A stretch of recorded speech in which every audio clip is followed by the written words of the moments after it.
Park चला गया 10 से 15 मिनट वॉक के लिए। अब वहां पर जाकर के क्या करना है वो अंदर से आ रहा होता है। कभी होता है कि बैठ करके आराम से लोगों को देख रहा हूँ, कौन क्या कर रहा है क्या नहीं कर रहा है, सिर्फ डीप ब्रीदिंग कर रहा हूँ। कभी है स्ट्रेचिंग कर रहा हूँ, कभी है कि कुछ बेसिक से पुशअप्स करने का मन कर रहा तो पुशअप्स कर लिया। मतलब कोई रूटीन नहीं है। आप समझिए, रूटीन ये है कि मुझे डेली जाना है 15 मिनट के लिए, लेकिन ये नहीं है कि वहां पे जाकर के क्या करना है। तो इससे क्या होता है कि वो बोरिंग नहीं होता कभी भी, क्योंकि रोज कुछ अलग हो रहा होता है। बट यही अगर मैं कहूं कि मुझे डेली पार्क में जाना पड़ेगा क्योंकि मुझे फिट रहना है, इट गेट्स सो बोरिंग। आपका मन ही नहीं करेगा अगले दिन जाने। तो मुझे रोज मजा आता है, रोज मैं कुछ अलग देख रहा होता हूं। और आपको अब इसको ब्लाइंडली फॉलो नहीं करना है, इसको याद रखना है। Don't be mechanical about it कि वो करता है तो मैं भी यही करूंगा, मैं भी यही करूंगी। अपनी बॉडी को समझना है कि ये करने से आपकी बॉडी किस तरह से रिस्पॉन्ड कर रही है। तो क्या किया, फ्रूट्स खाए, उसके साथ में थोड़ा सा ड्राई फ्रूट खाए, उसके बाद में थोड़ी देर वॉक किया, क्योंकि खाते एकदम से एक्सरसाइज नहीं करते हैं। तो थोड़ा सा आराम आराम से वॉक किया। उसकी भी कोई पैटर्न नहीं है कि रोज यही करना है। कभी बैठा हुआ हूं, कभी मन कर रहा है तो पार्क में एक्सरसाइज भी कर रहा हूं, कभी नहीं भी कर रहा हूं, कभी सिर्फ चल रहा हूं, कभी तेज चल रहा हूं, कभी धीरे चल रहा हूं, कभी जॉगिंग कर रहा हूं। समझ गए? कोई पैटर्न नहीं है, रूटीन है। रूटीन जरूरी है कि हाँ डेली 15 मिनट जाना है तो जाना है। वहां पर भी कोई लकीर का फकीर नहीं हो कि इतने बजे जाना है तो इतने बजे जाना है, इतने बजे नहीं गया तो पता नहीं क्या हो जाएगा। कभी जल्दी भी चला गया, कभी लेट भी चला गया। उसके बाद में क्या हुआ, वापस आया अपने घर पर, आकर के योगा किया अराउंड 20 से 25 मिनट। योगा के साथ में मैंने कुछ और चीजें हैं उसको मिक्स किया हुआ है। मतलब बेसिकली वहां पर क्या करना होता है, पहले मसल्स को स्ट्रेच करना होता है, उसके बाद में मसल की स्ट्रेंथनिंग की कुछ एक्सरसाइजेस करनी होती है। तो अपने घर में मैंने एक रॉड लगवाई हुई है, 2 छोटे छोटे डंबल्स रखे हुए हैं। कोशिश करता हूँ कुछ वेरिएशन करने की, कुछ इंप्रूव करने की, कुछ डिफरेंट करने की, कुछ क्रिएटिव करने की। तो उसमें भी मजा आ रहा होता है। तो योगा इंटरेस्टिंग हो जाता है। करता अकेला हूँ, किसी के साथ में नहीं करता हूँ। उसके बाद में कुछ देर के लिए साइलेंटली बैठ जाता हूँ और देखता हूँ अंदर क्या थॉट चल रहा है। जैसे अभी आप लोगों ने देखा था ना, 10 मिनट के लिए हमें पता तो होना चाहिए हमारे अंदर क्या चल रहा है। आपको सब पता है कि बाहर क्या चल रहा है, व्हाट्सएप के थ्रू, फेसबुक के थ्रू, अपने दोस्तों के थ्रू, टीवी में, अखबारों में, आपको सब पता है कि दुनिया में क्या चल रहा है। आपको सब पता है दीपिका पादुकोण की लाइफ में क्या चल रहा है। आपको पता है कि आपकी लाइफ में क्या चल रहा है। सिर्फ 5 मिनट रात को सोने से पहले और सुबह उठते ही। उसके अलावा जब भी बीच में टाइम मिले, कहीं पर जा रहे हो, मेट्रो में हो, यहाँ पर हो, खाली टाइम है, उस वक्त ये कर सकते हो।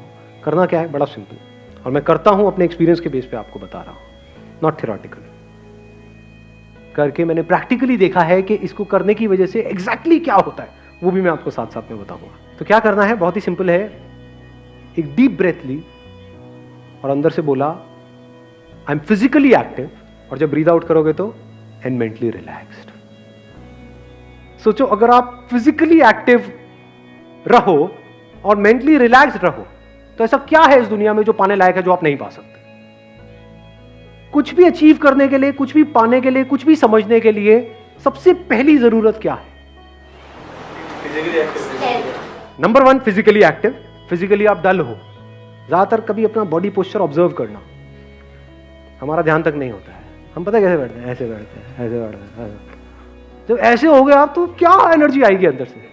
और जब आप अच्छा फील कर रहे होते हो, यानी जो भी आपकी पीक स्टेट थी उसको याद कर लो। कभी ना कभी लाइफ में ऐसा कोई ना कोई फेज आया होगा आपकी लाइफ में, आज से 5 साल पहले, 10 साल पहले, जब आप फिजिकली बिल्कुल फिट थे। उस टाइम पे याद करो आपकी बॉडी लैंग्वेज कैसे थी, ऐसे थी या ऐसे थी, कैसी फीलिंग थी।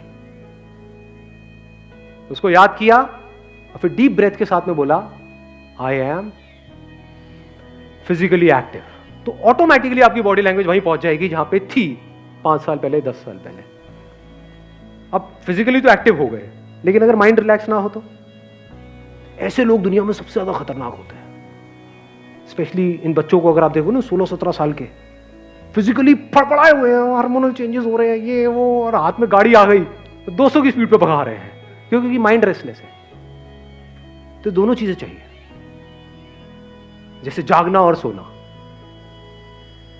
तो जब ब्रीद आउट किया तो mentally relaxed, physically active, mentally relaxed.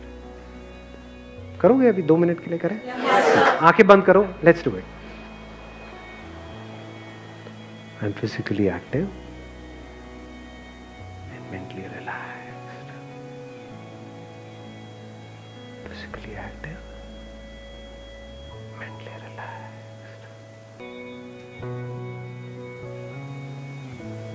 धीरे धीरे आंखें खोल सकते हैं। कैसा फील हुआ? एनर्जी को फील कर पाए? क्या हुआ था? जो भी स्ट्रेस था ना, जो हमने अंदर पकड़ा हुआ था, वो एकदम से रिलीज हो गया। तो मुझे एक क्वेश्चन था कि what is determination? Determination actual में है क्या, और क्या चीज़ से हमें इंड्यूस करती है? डिटर्मिनेशन है कि कुछ भी हो रहा है लेकिन हम अपने ट्रैक पर रहे। What ever is going on, बाहर भी और हमारे अंदर भी बहुत कुछ चलता रहता है ना। ये छोड़ो, क्या पड़ा है, ये है वो है। बाहर भी लोग बोल रहे हैं छोड़ो, तेरे से नहीं हो पाएगा, ये है वो है। तो चाहे बाहर कोई कुछ बोल रहा है, चाहे अंदर कुछ उल्टा सीधा चल रहा है, if you can stay on track. Now what is track? That you know at the deepest level of your being कि हाँ, ये काम करना सही है। फॉर एग्जाम्पल, ज्यादातर लोग क्या होता है, वो अपने मन के हिसाब से चलते हैं। और अब हमारी ये जो आदत है, इसको घर वाले भी बढ़ावा देते हैं। बेटा आज तेरा क्या खाने का मन है, बता ना। ये बड़ा फुद्दू सवाल है, क्योंकि हम जाने अनजाने उस बच्चे की क्या आदत बना रहे हैं, मन के हिसाब से चलो। जो मन के हिसाब से चलेगा वो जिंदगी में कभी कुछ बड़ा नहीं कर पाएगा, फॉर श्योर। क्योंकि मन क्या करता है, मन तो 1 मिनट में एक्साइटेड हो जाता है, 1 मिनट में डिप्रेस्ड हो जाता है। मन यही करता है। फॉर एग्जाम्पल, आपको एक्सरसाइज करनी है डेली, ये अंदर से पता है सही ट्रैक है गलत ट्रैक है, सही ट्रैक है। लेकिन जब करोगे तो कई बार ऐसा नहीं होगा। जब अब वर्कआउट करोगे, कितने एक्चुअल में करते हैं वर्कआउट डेली बेसिस पे? बाकी खेलते रहो पबजी बैठे बैठे। तो क्या होता है कि जब हम वर्कआउट करते हैं तो कई बार बड़ा अच्छा वर्कआउट हो जाता है, यानी उसके बाद बड़ा सही फील होता है, बहुत मजा आ रहा होता है। तो वो जो फीलिंग हुई उसको आपने पकड़ लिया।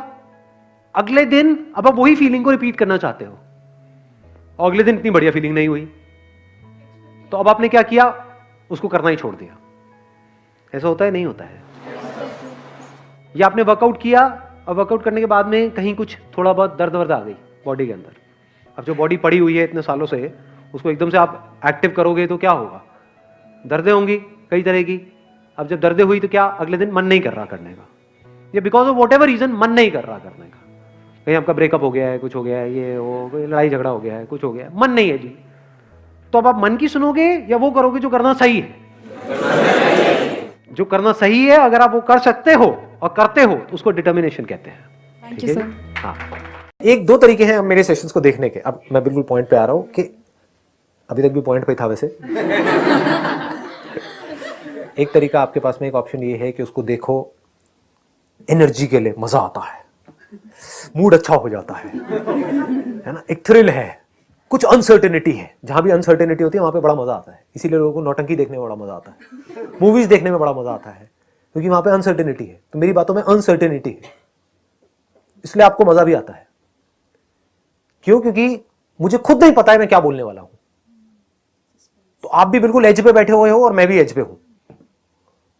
एक तरीका तो ये है, इन सब चीजों से आप इंप्रेस हो जाओ कि आप देख रहे हो, ओ बढ़िया है जी, बढ़िया है, जो भी कह रहा है इसके लिए बढ़िया, हमारे लिए नहीं है।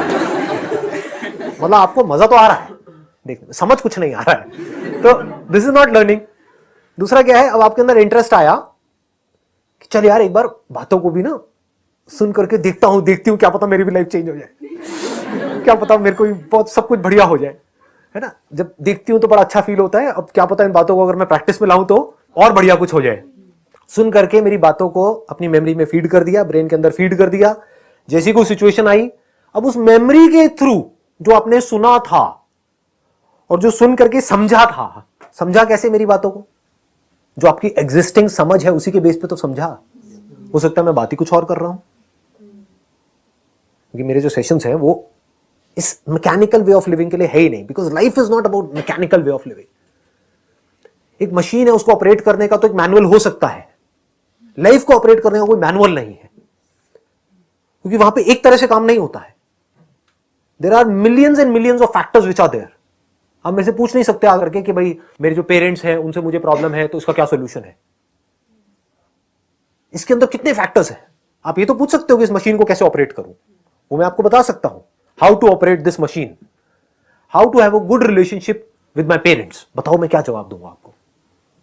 मुझे पता है आपके पेरेंट्स कैसे हैं, मुझे पता है आप कैसे हो, कितने नीच प्राणी हो आप, या दिखा कुछ और रहे हो, अंदर से कुछ और हो। तो आपको कौन जानता है? आपकी जो सच्चाई है या आपके घर की सच्चाई है या जो भी कुछ है, उसको कौन अगर जान सकता है तो कौन जान सकता है? आप खुद ही जान सकते हो। एक बात पक्की है, मैं तो नहीं जान सकता। तो मैं आपको क्या सोल्यूशन दूंगा?